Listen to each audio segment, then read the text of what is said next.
अगर आप भी लेना चाहते हैं देश दुनिया की तमाम जानकारी तो आज ही सब्सक्राइब करें हमारे चैनल को। साथ ही नीचे दिए बेल आइकन को जरूर दबाएं ताकि हर अपडेट आप तक पहुंच सके। नमस्कार, साक्षी न्यूज नेटवर्क पर आप सभी का स्वागत है। कांग्रेस में एक और भारी उठापटक मची हुई है। नेता पार्टी छोड़कर जा रहे हैं या आपस में ही लड़ रहे हैं। लेकिन दूसरी ओर बिहार में कांग्रेस अध्यक्ष के घर पर चोरों ने धावा बोल दिया है।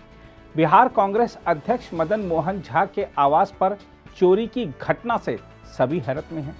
पटना में एयरपोर्ट थाना क्षेत्र के कौटिल्य नगर स्थित मदन मोहन झा के निजी आवास पर चोरों ने हाथ साफ करते हुए उसी कमरे को निशाना बनाया जिसमें मदन मोहन झा रहते हैं। बिहार कांग्रेस अध्यक्ष के बेटे माधव ने मीडिया कर्मियों को इस बात की जानकारी दी है कि चोरों ने आभूषण और नकदी समेत कई चीजें चुरा ली हैं। रात में चोरों ने ग्रिल काट के अलमारी तोड़ के कुछ डॉक्यूमेंट्स और पैसे यहाँ से चोरी किए हैं। पापा कभी कभी इस रूम में रह जाते थे, लेकिन वो दिल्ली में हैं, तो ये रूम खाली पड़ा था। ग्रिल तोड़ के उन्होंने चोरी की और रूम बाहर से बंद कर दिया था ताकि वो निश्चिंत होकर चोरी कर पाएँ। और क्या क्या ले गए हैं उसके विस्तृत जानकारी तो पापा ही दे पाएंगे जब दिल्ली से आएंगे। हम आपको बता दें कि इस मामले में एयरपोर्ट थाना की पुलिस छानबीन में जुटी हुई है और 3 संदिग्धों को हिरासत में लेकर उनसे पूछताछ कर रही है। इस घटना ने एक बार फिर से पटना पुलिस की कार्यशैली पर सवाल खड़ा कर दिया है, क्योंकि चोरी की घटनाएं थमने का नाम नहीं ले रही हैं। उधर अगर कांग्रेस की ही मुश्किलों की चर्चा करें तो पंजाब में कैप्टन अमरिंदर सिंह ऐलान कर ही चुके हैं कि वह कांग्रेस छोड़ने जा रहे हैं। ऐसे में पंजाब कांग्रेस प्रभारी हरीश रावत ने कहा है कि अमरिंदर को पार्टी ने काफ़ी कुछ दिया है और उन्हें भाजपा की मदद नहीं करनी चाहिए। मैं बहुत विनम्रता से इस बात को कहना चाहता हूं कि पार्टी ने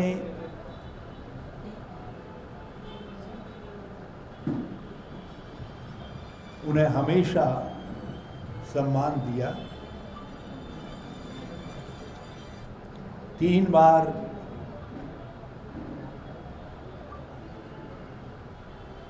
वो पार्टी के प्रांतीय अध्यक्ष रहे और 2 बार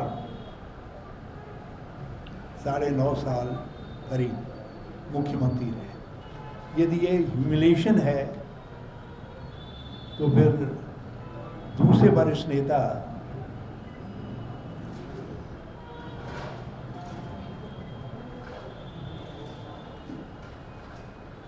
जिनको उनकी तुलना में बहुत कम अवसर मिल पाए,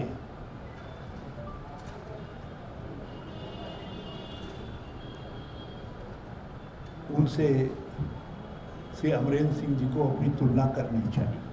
2-3 दिनों में जो बयान आए हैं वो बयान ऐसा लगता है कि किसी प्रकार के दबाव में हैं और सत्तारूढ़ दल जो पंजाब के अंदर डिस्क्रेडिटेड है, जिसको पंजाब के किसान, पंजाब के लोग पंजाब का विरोधी मानते हैं, वो श्री अमरिंदर सिंह जी को मुखौटे के तौर पर प्रयोग करना चाहते हैं, उपयोग करना चाहते हैं। और मैं फिर से कहना चाहता हूँ कि अभी तक जो बातें कही हैं कैप्टन अमरिंदर सिंह जी, उस पर फिर से विचार करें और भाजपा जैसी पंजाब विरोधी, किसान विरोधी पार्टी को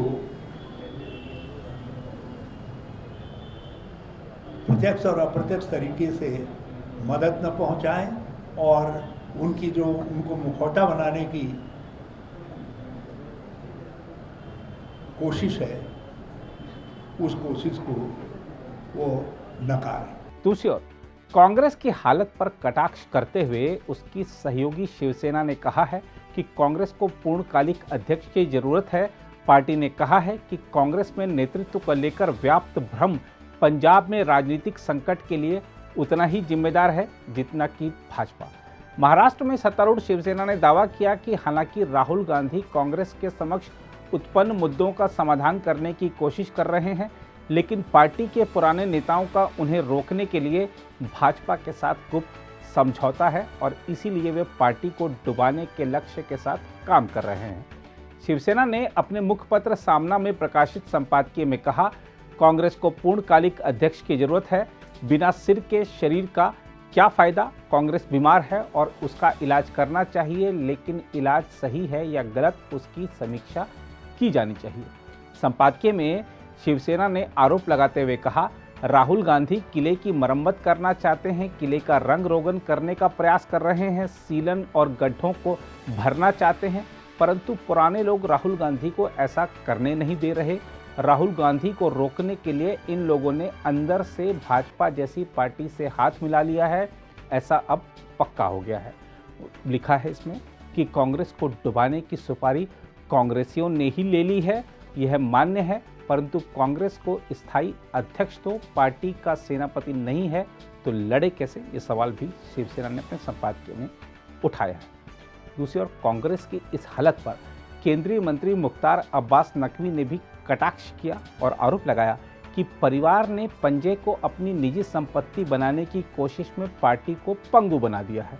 उल्लेखनीय है कि कांग्रेस के वरिष्ठ नेता कपिल सिब्बल के ताजा बयान और फिर उनके आवास के बाहर कांग्रेस कार्यकर्ताओं के विरोध प्रदर्शन के बाद विपक्षी पार्टी में एक बार फिर कलह शुरू हो गई है। G23 के कई नेताओं ने कपिल सिब्बल के प्रति अपना समर्थन जताया है, तो कांग्रेस के कई दूसरे नेताओं ने सिब्बल को निशाने पर ले लिया है। कांग्रेस में कलह के बारे में पूछे जाने पर भाजपा के वरिष्ठ नेता मुख्तार अब्बास नकवी ने संवाददाताओं से कहा, हम चाहते हैं कि मजबूत विपक्ष हो, न कि वह अपवादों और असमंजस से भरा हो। अल्पसंख्यक कार्य मंत्री नकवी ने कहा कि एक तरफ कांग्रेस राजनीतिक संकट की सुनामी का सामना कर रही है, तो दूसरी तरफ यह हताश सामंती शक्ति का शिकार है। अब बात करते हैं किसान आंदोलन की। उच्चतम न्यायालय ने 3 कृषि कानूनों का विरोध कर रहे और जंतर मंतर पर सत्याग्रह करने की अनुमति देने के लिए अधिकारियों को निर्देश देने का अनुरोध कर रहे एक किसान संगठन को लताड़ते हुए कहा कि आपने पूरे शहर को पंगु बना दिया है और अब आप शहर के भीतर आना चाहते हैं और यहाँ फिर से विरोध शुरू करना चाहते हैं। न्यायमूर्ति AM खानविलकर और न्यायमूर्ति CT रवि कुमार की पीठ ने कृषकों के संगठन किसान महापंचायत और उसके अध्यक्ष से कहा कि एक बार जब उन्होंने 3 कृषि कानूनों के खिलाफ अदालत का रुख कर लिया था, तो उन्हें न्यायिक व्यवस्था में भरोसा रखना चाहिए और मामले में फैसला होने देना चाहिए था। शीर्ष अदालत ने कहा कि नागरिकों को भी बिना किसी डर के स्वतंत्र रूप से घूमने का समान अधिकार है, लेकिन विरोध प्रदर्शन के दौरान उनकी संपत्तियों को नुकसान पहुंचाया जा रहा है। अदालत ने साफ कहा, एक संतुलित दृष्टिकोण होना चाहिए। पीठ ने याचिकाकर्ताओं को एक हलफनामा दायर करने के लिए कहा कि वे उस विरोध का हिस्सा नहीं हैं जो हो रहा है और जिसके तहत शहर की सीमाओं पर राष्ट्रीय राजमार्गों को अवरुद्ध किया गया है। पीठ ने मामले की अगली सुनवाई की तारीख 4 अक्टूबर को निर्धारित कर दी। उल्लेखनीय है कि कई किसान संगठन 3 कृषि कानूनों का विरोध कर रहे हैं। शुरुआत में विरोध पिछले साल नवंबर में पंजाब से शुरू हुआ और बाद में मुख्य रूप से दिल्ली, हरियाणा और पश्चिमी उत्तर प्रदेश में फैल गया।